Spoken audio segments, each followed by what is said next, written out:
जय Hind friends, you are welcome my YouTube channel MPT English classes. In this video we will discuss about on finite verb.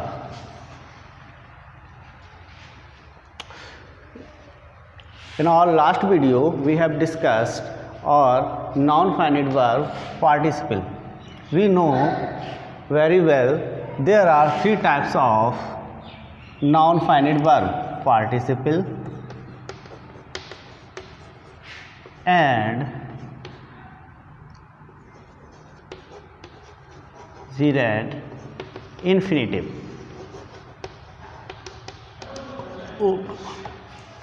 Okay, we have already discussed participle. About participle, now we are going to discuss gerund.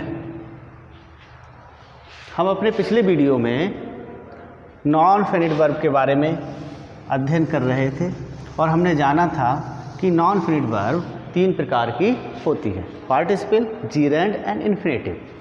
Participle के बारे में हम पहले अध्ययन कर चुके हैं। मेरे पिछले वीडियो में हमने पार्टिसिपल के बारे में अच्छे से समझाया है कि किस प्रकार से इंग्लिश के सेंटेंसों में इसका प्रयोग होता है सही रूप से, और हिंदी के सेंटेंसों में ट्रांसलेशन में किस प्रकार ये यूज़ होते हैं। आज हम बात करेंगे अपने नेक्स्ट नॉन फाइनाइट वर्ब की, जिसे कहते हैं जीरेंड। ठीक है, जीरेंड को अच्छे से समझ लेंगे। बहुत ज़्यादा कन्फ्यूजन रहता है लोगों के दिमाग में कि जीरेंड क्या होता है और ये पार्टिसिपल से अलग क्या होता है। हम दोनों बातें जानेंगे कि ये होता क्या है और हिंदी से इंग्लिश ट्रांसलेशन में ये किस प्रकार कार्य करता है, दूसरा इंग्लिश के सेंटेंसों में कैसे प्रयोग होता है, और पार्टिसिपल और जीरेंड में क्या अंतर होता है। ठीक है, सबसे पहले देखते हैं जीरेंड। ठीक है, जीरेंड एक नॉन फाइनाइट वर्ब है। नॉन फाइनाइट वर्ब के बारे में मैं पहले बता चुका हूँ कि क्या होती है नॉन फाइनाइट वर्ब।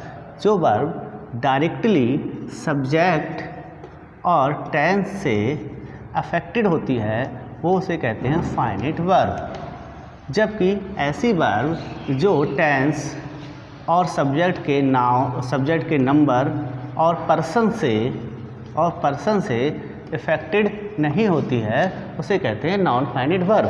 पिछले वीडियो में मैंने समझाया है। ठीक है, अब देखेंगे जीरेंड के बारे में। जैसे कि आपको पता है एक नॉन फाइनाइट वर्ब है, इसे हम वर्बल नाउन भी कहते हैं। वर्बल नाउन भी कहते हैं। ठीक है, वर्बल नाउन इसलिए कहते हैं क्योंकि ये जीरेंड का जो निर्माण है वो वर्ब से ही होता है। वर्ब से कैसे होता है देख लीजिएगा। वर्ब की फर्स्ट फॉर्म में क्या लगाते हैं हम? आईएनजी। क्या लगाते हैं? आईएनजी। वर्ब की फर्स्ट फॉर्म में आईएनजी लगाते हैं, उससे जीरेंड का निर्माण होता है। वर्ब की फर्स्ट फॉर्म में आईएनजी लगाने पर कोई भी वर्ब क्या बन जाती है? जीरेंड की तरह कार्य करती है। कब कार्य करती है जीरेंड की तरह? देखिएगा, एक नाउन वर्ब, मैंने कहा था ये वर्बल नाउन है। जब आईएनजी लगाकर ये जो वर्ब है वो नाउन की तरह कार्य करती है। किसकी तरह? नाउन की तरह कार्य करती है, तब वो वर्ब क्या बन जाती है? जीरेंड बन जाती है। क्या बन जाती है? जीरेंड बन जाती है। कब? जब आईएनजी लगाने के बाद वो एक नाउन की तरह कार्य करती है। थोड़ा सा कन्फ्यूजन ये रहता है कि पार्टिसिपल, जिसे हम प्रेजेंट पार्टिसिपल कहते हैं, क्या कहते हैं? प्रेजेंट पार्टिसिपल कहते हैं। ठीक है, प्रेजेंट पार्टिसिपल कहते हैं, वो भी प्रेजेंट पार्टिसिपल कहते हैं। क्या कहते हैं? प्रेजेंट पार्टिसिपल कहते हैं। वो भी वर्ब की फर्स्ट फॉर्म में आईएनजी लगाकर बनता है। फिर अंतर क्या रहता है तो मैंने बताया ये जो जीरैंड है वो एज अ नाउन कार्य करता है, और जबकि प्रेजेंट पार्टिसिपल है वो एक एडजेक्टिव की तरह कार्य करता है। किसकी तरह? एडजेक्टिव या एडजेक्टिव फ्रेज, ठीक है। अगर एक वर्ड के रूप में आता है, क्या? वन वर्ड के रूप में, तो ये एडजेक्टिव की तरह कार्य करता है, और फ्रेज के रूप में आता है तो एडजेक्टिव फ्रेज के रूप में कार्य करता है, ठीक है।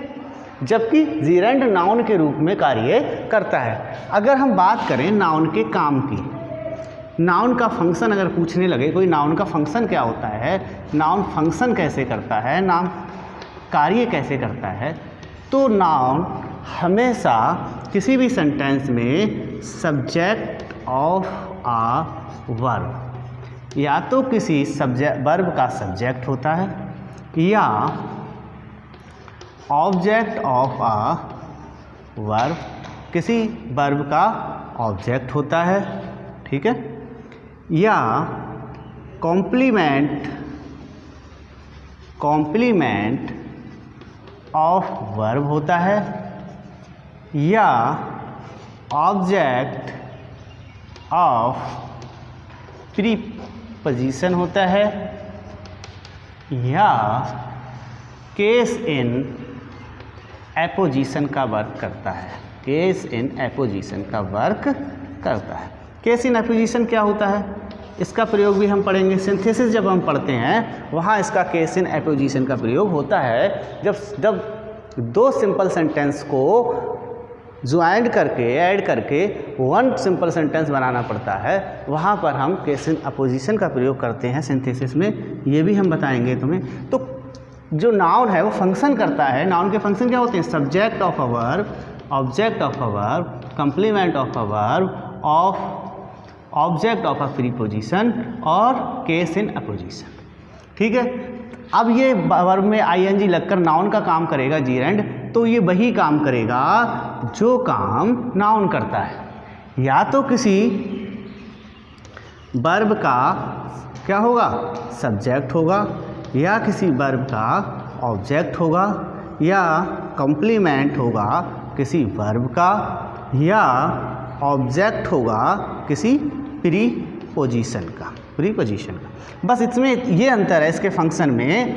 ये केस इन एपोजिशन का काम करता है, केस इन एपोजिशन का काम करता है, और जबकि जीरैंड जो है जब नाउन का कार्य करता है तो ये नॉमिनेटिव एब्सोल्यूट का कार्य करता है। नॉमिनेटिव एब्सोल्यूट का कार्य करता है, एब्सोल्यूट का कार्य करता है, ठीक है। केस इन अपोजिशन का कार्य नहीं करता है। केस इन अपोजिशन का उन वाक्यों में प्रयोग करते हैं जिसमें एक ही व्यक्ति के बारे में दो बातें कही गई हों, दो सेंटेंसों में अलग अलग रूप से कही गई हों, वहाँ केस इन अपोजिशन का हम क्या करते हैं? प्रयोग करते हैं उन्हें एक बनाने के लिए। जबकि नॉमिनेटिव एब्सोल्यूट में क्या होता है? नॉमिनेटिव एब्सोल्यूट में हम एक कार्य, कोई भी वर्क है एक सेंटेंस में हुआ है और उसकी वजह से दूसरा कार्य दूसरे सेंटेंस में आवश्यक रूप से हो। मतलब अगर सूरज निकला है, बोले सूर्य निकलता है तो क्या होता है? प्रकाश फैल जाता है, ठीक है। तो क्या होता है इसमें? जैसे the sun rose, the fog disappeared, दो सेंटेंस है। The sun rose, the sun rose, fog, the fog disappeared, दो सिंपल सेंटेंस हैं, अपनी अपनी वर्ब हैं। जो सिंपल सेंटेंस वो होता है जिसमें अपनी एक वर्ब होती है। अब हमें इसे क्या करना है? एक बनाना है। एक बनाना है तो हम इसमें क्या कर देंगे? इसमें क्या कर देंगे? द सन हैविंग राइजन, ठीक है। फॉग डिसअपियर्ड, ठीक है, ये कर देंगे। तो इसमें एक वर्ब रह गई एक, और ये क्या हो गई? ये नॉन फाइनाइट वर्ब बन गई। तो ये सिंपल सेंटेंस बन गया और ये नॉमिनेटिव एब्सोल्यूट हो गया। ठीक है, नॉमिनेटिव एब्सोल्यूट हो गया। इस प्रकार से प्रयोग करते हैं। जबकि केस इन अपोजिशन में क्या होता है, एक ही व्यक्ति के बारे में अगर कही गई हो दो तरीके से बात, तो वहाँ पर हम केस इन अपोजिशन का बात करते हैं। जैसे prime minister of India, the first women prime minister of India कौन थी? Indira Gandhi. She was the daughter of Pandit Jawaharlal Nehru. दो बातें हैं, दोनों बातों में क्या है, अलग अलग बातें कही गई हैं, लेकिन कही किसके बारे में गई हैं? इंदिरा गांधी के विषय में। वो डॉटर किसकी थी? पंडित जवाहरलाल नेहरू की। ठीक है, और first women prime minister of India भी थी। ऐसे सेंटेंस को एक करने के लिए हम केस इन अपोजिशन का प्रयोग करते हैं। यही अंतर है इसके वर्क में। बकाया वो सारे काम करता है जो नाउन करता है। ठीक है, तो कंफ्यूज रहने का काम नहीं है। ये एक एडजेक्टिव की तरह कार्य करता है और ये नाउन की तरह कार्य करता है किसी भी सेंटेंस में। और नाउन कैसे कार्य करता है, या तो किसी वर्ब का सब्जेक्ट होगा, या ऑब्जेक्ट होगा, या कॉम्प्लीमेंट होगा, या ऑब्जेक्ट होगा, या नॉमिनेटिव एब्सोल्यूट होगा। अब हम सेंटेंस को देखकर कोई भी एरर आ जाए, आप सेंटेंस को देखकर पहचान लेंगे कि ये चारों तरीके से काम कर रहा है, नहीं कर रहा है, तो समझ लो सेंटेंस गलत है। ठीक है, एक एग्जाम्पल देख लेंगे, ये समझ में आ गया होगा। ठीक है, और ये कैसे एडजेक्टिव का काम भी आप लोग भली भांति जानते होंगे कि किसी सेंटेंस में एडजेक्टिव कैसे कार्य करता है। ठीक है, मैंने बताया था। एडजेक्टिव की बात करें, एडजेक्टिव दो वर्ड से बना है, एडिटम टू जेक्टिवस। एडिटम का मतलब होता है ऐड और जेक्टिवस का मतलब होता है नेम। नेम मतलब नाउन। दुनिया में कोई भी चीज़ है और उसका नाम है तो वो क्या है? नाउन है। तो जो नाउन में कुछ ना कुछ ऐड कर देता है, नाउन में कुछ ना कुछ ऐड कर देता है, वो क्या कहलाता है? एडजेक्टिव कहलाता है। ठीक है, तो वो कार्य कौन करता है? पार्टिसिपल करता है। जबकि ये कार्य क्या करता है? एक नाउन का कार्य करता है। नाउन का कार्य सबको पता है, एक verb of subject, object of a verb, complement of a verb, complement और ऑब्जेक्ट ऑफ अ प्रीपोजिशन और नॉमिनेटिव एब्सोल्यूट। ठीक है, तो इसका एक एक उदाहरण देख लेते हैं, फिर समझ में आ जाएगा। देखिएगा,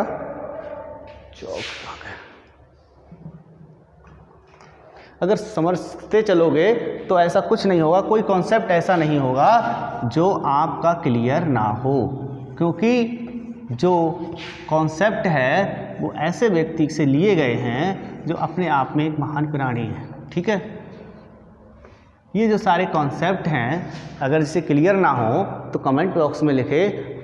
पूरे पार्ट ऑफ स्पीच के कॉन्सेप्ट ऐसे क्लियर हो जाएंगे कि कोई भी आपको उसमें दिक्कत नहीं रहेगी। ठीक है, क्योंकि जो सारे कॉन्सेप्ट मुझे मिले हैं वो एक महान प्राणी से मिले हैं जिनका नाम है डॉक्टर एस.एन. बिस्वा। इलाहाबाद में कोचिंग करते हैं, ऑनलाइन उनका चैनल भी है, लेकिन कम पढ़ाते हैं उस पर वो।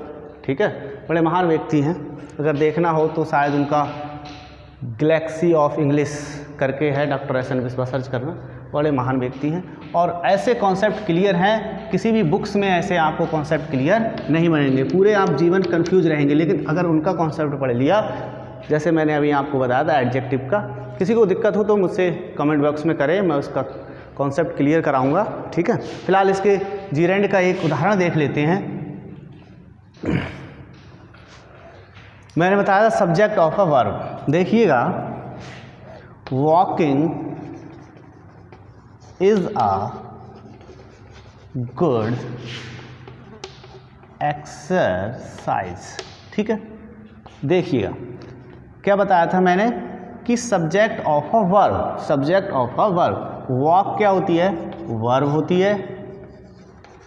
ठीक है, वॉक क्या होती है? वर्ब होती है। और उसमें हमने क्या लगा लिया? ing। और किसी भी वाक्य के सब्जेक्ट के दो तरीके होते हैं। क्या होता है? या तो कर्ता वह होता है जो कार्य करता है, या कर्ता वह होता है, सब्जेक्ट वह होता है जिसके विषय में हम क्या करते हैं? बात करते हैं, जिसके विषय में हम बात करते हैं। अब यहाँ पर कोई कार्य तो नहीं कर रहा है, लेकिन हम बात किसके विषय में कर रहे हैं? इज मीन्स है a good exercise, a good exercise. Good exercise क्या है? वॉकिंग। वॉक नहीं, वॉकिंग, टहलना। अब एक बात बताएंगे, हिंदी के शब्दों में अगर इसका अर्थ निकालेंगे तो ना, टहलना, चलना, खाना, पीना, करना, ऐसे करके इसका मीनिंग हिंदी में निकलता है। ठीक है, आगे जानेंगे। ये सब्जेक्ट ऑफ अ वर्ब हो गया। ठीक है, और सब्जेक्ट कैसे निकालते हैं, या तो वो व्यक्ति कार्य करता है उसके विषय में बात होती है। देखिए सब्जेक्ट की जगह पे है, लेकिन एक वर्ब है आईएनजी लगा के कि टहलना एक अच्छा व्यायाम है। अभी देखेंगे इसका दूसरा object of a verb. I like reading, I like reading, मुझे अच्छा लगता है क्या, रीडिंग। रीड, आई रीड, मैं पढ़ता हूँ, ये वर्ब हो गई। और ये क्या, रीडिंग, पढ़ना, मुझे पढ़ना अच्छा लगता है, मुझे पढ़ना अच्छा लगता है। ठीक है, अब क्या है, ये वर्ब है और ये इसका क्या है, ऑब्जेक्ट है। क्या अच्छा लगता है, ठीक है, पढ़ना। क्या अच्छा लगता है, पढ़ना। दो शब्द लगाते हैं हम, क्या और किसको, फिर हमें क्या पता चल जाता है, ऑब्जेक्ट। कौन और किसने लगाने से हमें पता चल जाता है, सब्जेक्ट। ठीक है, तो पढ़ना ऑब्जेक्ट ऑफ अ वर्ब का कार्य कर रहा है ये। ठीक है, अब देखेंगे object of a preposition, object of a preposition. Third है object of a preposition. I am tired of waiting. देखिएगा बड़े ध्यान से, I am tired of waiting, I am tired, मैं थक गया। ठीक है, मैं थक गया, ऑफ वेटिंग, इंतजार में, किसके, इंतजार में। अब वेट माने क्या होता है बेटा, इंतजार करना, वेट। ठीक है, अब क्या है इसमें, क्या है, वेटिंग, आईएनजी लगा दिया, वेटिंग, कि मैं तुम्हारे इंतजार में थक गया। इंतजार, इंतजार करना एक वर्ब है, इंतजार, इंतजार मतलब कोई वस्तु।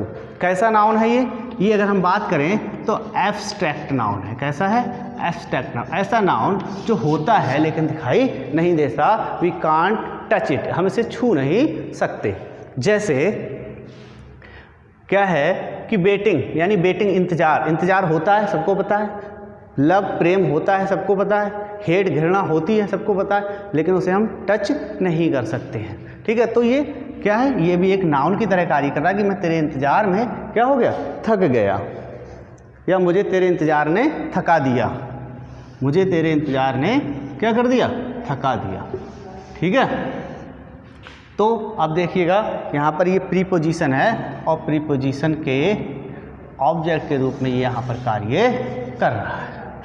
ठीक है, आगे देखिएगा, चौथा काम मैंने बताया था कि कॉम्प्लीमेंट ऑफ अ वर्ब, ये किसी वर्ब का कॉम्प्लीमेंट होता है। जैसे seeing is believing, seeing is believing, देखना ही क्या है, विश्वास करना है, देखने के बाद ही विश्वास किया जाए, ये वर्ब है और इसका क्या है, ये कॉम्प्लीमेंट है। कॉम्प्लीमेंट जब कोई हम क्या और किसको वर्ड लगाकर जब हम निकालते हैं और वहाँ पर हमें ऑब्जेक्ट ना मिलता है तो वो बकाया बची हुई चीज़ क्या होती है, वो बकाया बची हुई कॉम्प्लीमेंट होता है किसी भी सेंटेंस में। ठीक है, इतनी बात समझ में आई होगी। चौथा कार्य इसका क्या है, नाउन के पाँचवें वर्ग में, इन नाउन के और इसके वर्ग में थोड़ा सा मैंने अंतर बताया था। नाउन वर्क करता है केस इन एपोजिशन का, जबकि ये वर्क करता है, जबकि ये वर्क करता है किसकी तरह, फ्रेज, नॉमिनेटिव एब्सोल्यूट की तरह, नॉमिनेटिव एब्सोल्यूट की तरह।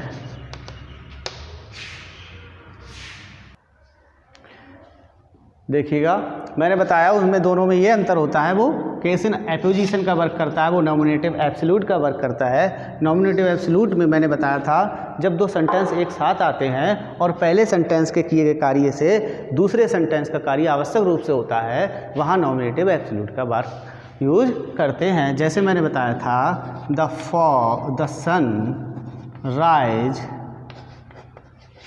The fog